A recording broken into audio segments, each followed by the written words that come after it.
歡迎大家收睇保險個案知多啲。我係 Anson， 我係 Maggie。我哋睇下今集嘅個案先。投訴人佢因為持續腹痛，經過檢查之後發現係有子宮肌瘤，於是就入咗醫院做咗一個切除手術。手術後嘅發現報告證實個腫瘤係良性嘅。咁投訴人就向保險公司申請危疾保單裡面嘅良性腫瘤額外保障。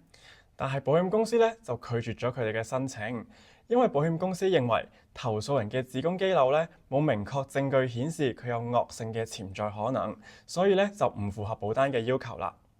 咁投訴人當然就唔同意啦，於是佢就去咗保險投訴局嗰度作出投訴。俾3秒大家估下佢投訴成唔成功？今次投訴結果係成功嘅。關鍵在於點樣詮釋惡性潛在可能。根據保單嘅條款，如果要獲得良性腫瘤額外保障嘅賠償嘅話咧，切除出嚟嘅腫瘤需要被證明為具有明確同埋顯著嘅惡性潛在可能，所以保險公司針對呢一點咧嚟拒絕賠償。但係投訴委員會去留意到有另外幾個重點。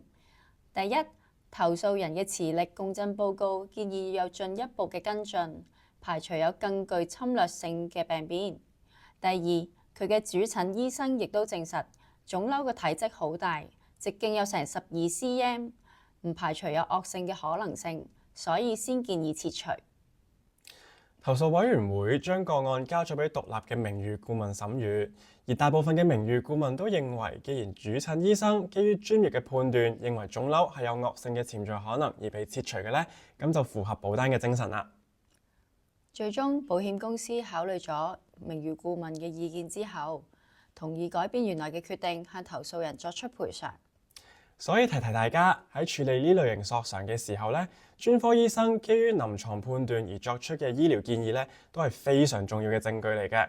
就算化驗結果係良性都好啦，但係只要手術前有合理嘅醫學理據懷疑佢有惡性嘅可能呢，都應該據理力爭嘅。